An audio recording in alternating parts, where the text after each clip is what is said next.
Welcome back for another episode. Today, I'm going to be taking on the role of Brian Gutekunst, the current Packers GM. He has a tall task in front of him, moving on from Aaron Rodgers, going to Jordan Love. Devontae Adams isn't there anymore. He's got to rebuild. He has Christian Watson. That seems like it was probably a good pick. All right, but currently, as the Packers GM, I have $22.85 million left in cap space. Okay. And of course, Aaron Rodgers isn't going to be here. And once his numbers are off the books, that's going to open up a lot of cap room to start building around Jordan Love and for the future of this franchise. But currently, we have $22.85 million.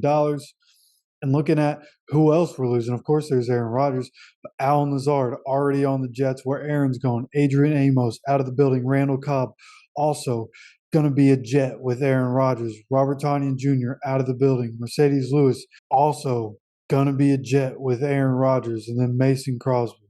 And not only are we losing our quarterback, we're losing all this talent or that was around the quarterback, but because of the whole Aaron Rodgers situation, we don't know what direction we can go. We don't know who's going to want to come in. There are guys that don't want to come in because Aaron's not going to be here anymore. We're kind of handicapped by the whole Aaron Rodgers situation, okay? The only person up to this point that we've re-signed is our kick returner. Now, we got him on a one-year deal, $4 million, 1.85 that being guaranteed, and he deserves it. He is a very good kick returner, and he's a very good piece to have around. The return game can be a weapon for us, especially having a quarterback that doesn't have the experience like a Jordan Love. But again, at the moment, we've been handicapped by what we can do. We would like to make a run at guys. We would like guys to want to come play here. But right now, the situation is situational, and this is our current situation in the Packers organization. So right now, we're looking to see what we can do to get the Aaron Rodgers deal done and what we can do once we get that deal done and what the numbers are going to look like and who we can bring in to put around Jordan Love. But for the most part, what we're going to talk about here is going to be the draft. Okay. Team needs. We have a lot of them. Safety, tight end, DN, and obviously quarterback, depending on what happens with Jordan Love.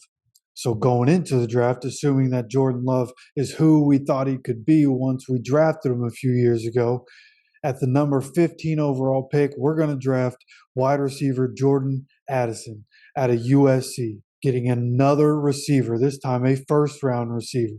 We always get the second-round guys when we've had a lot of good second and third-round guys come through this Packers organization. Christian Watson, a second-round guy, we think he's going to be a superstar, and he kind of showed a little bit of that ability last year. This year it's going to be Jordan Addison, that 1-2 punch to pair up with Jordan Love, to pair up with our running back duo and Aaron Jones and A.J. Dillon and our offensive line. I think Jordan Addison is going to be a superstar in this league, and we're going to draft him with the number 15 overall pick.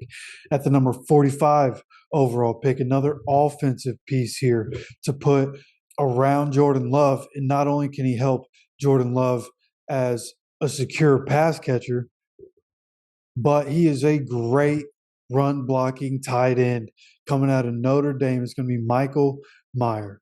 This is a multifaceted tight end. He's not the most athletic tight end in the draft, not the most explosive tight end in the draft, but a very solid tight end in this league. Got a lot of Travis Kelce in him, in my opinion. So we're going to take him with the number 45 overall pick in the NFL draft.